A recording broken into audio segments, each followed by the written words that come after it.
Presented by South Country Co-op.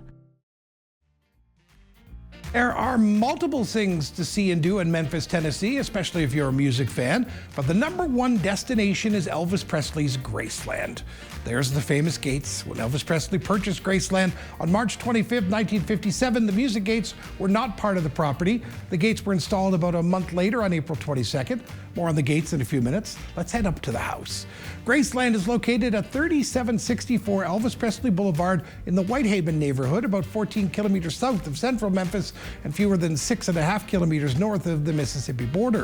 It was opened to the public as a house museum on June 7, 1982, and it attracts more than 650,000 visitors a year.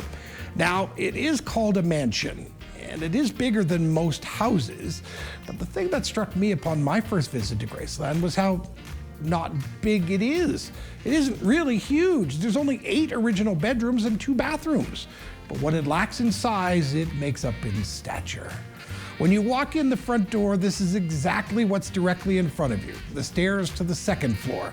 Elvis lived up there. Elvis died up there. No one goes up there. No one's allowed up there. Celebrities, politicians, some of the world's most famous people have all been turned away from visiting the 2nd floor. The day I went on a guided tour, an all-access guided tour, this is as close as I got to the 2nd floor. No one goes up there. This painting of Elvis is at the bottom of the stairs. To the left of the front door is the dining room. Look at that chandelier. And the kitchen is just off of the dining room. And to the right is the living room with a 14-foot couch. That's where Elvis used to entertain his guests. And off to the back is the music room and the piano where he used to play and sing for his guests. And this is where it hit me. I'm in the house where Elvis Presley used to live. I'm walking where he walked. That hit me right there. The last major room you see on the main floor, and there are others. There's so much to see at Graceland that I have to skip a few rooms, but this one you'll want to see. It's the Jungle Room. In the mid-1960s, Presley enlarged the house to create a den known as the Jungle Room, which features an indoor waterfall. The room also contains items both related to and imported from Hawaii, because after starring in Blue Hawaii, he wanted to bring some memorabilia home. In 1976, the Jungle Room was converted into a recording studio where Elvis recorded the bulk of his final 2 albums from Elvis Presley Boulevard, Memphis, Tennessee, and Moody Blue. The final known recordings in a studio setting, again, done right there. Downstairs in the basement is the TV room. You can see the 3 TVs. Yes, they're also reflected in the mirrored ceiling. That's where Elvis often watched 3 TV sets and was in close reach of a wet bar. The 3 TV sets are built into the south wall, and there's a stereo and cabinets for his record collection. And the last room in the very small basement is the billiard room. He bought the pool table in 1960, and the pool balls are arranged just where they were in his final days. Oh, and in the corner of the pool table, there's a rip in the green felt, which was caused by one of Elvis's friends in a failed attempt at a trick shot. And that's all there is to see in the house. That's it. But there's so much more to see out back. Behind the house is this swing set. Lisa Marie Presley, Elvis's only child, used to play on this swing set. After her parents divorced in 1972, her mother moved to California. Around every Christmas, Lisa Marie Presley and all of her family would go back to Graceland to celebrate Christmas together. She often returned to Graceland for visits. She's now buried there as well. You can see some of the additions made to the building over the years when you look at Graceland from the back, but what hits home to me again is just how small it is. Big in stature, small in actual size.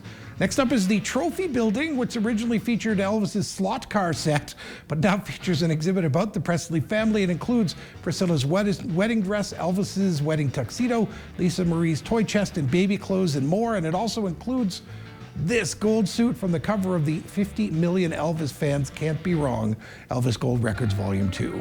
There are so many awards and items to see in the Trophy Building, but my absolute favorite thing to see was Elvis's black leather suit from the '68 comeback special.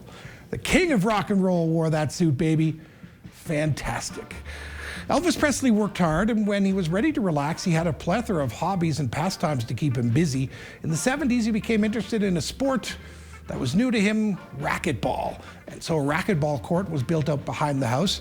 It's more of an extension of the Trophy Building these days, with gold and platinum records and costumes from floor to ceiling. It's impressive. It's massive.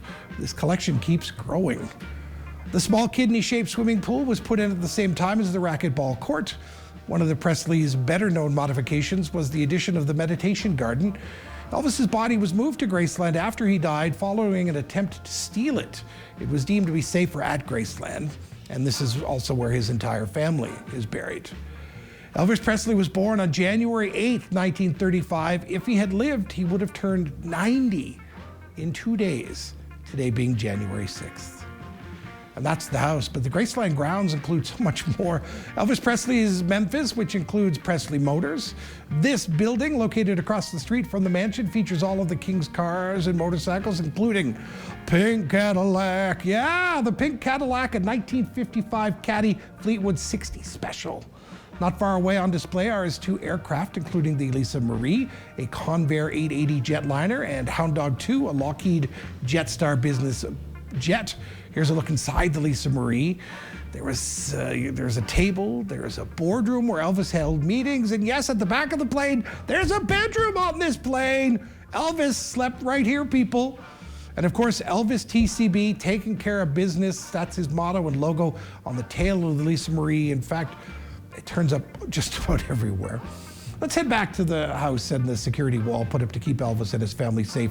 It's really not that high. It's only about 6 feet high. Today, nobody climbs over it. It's signed by just about everybody who visits it, and it's referred to simply as the wall.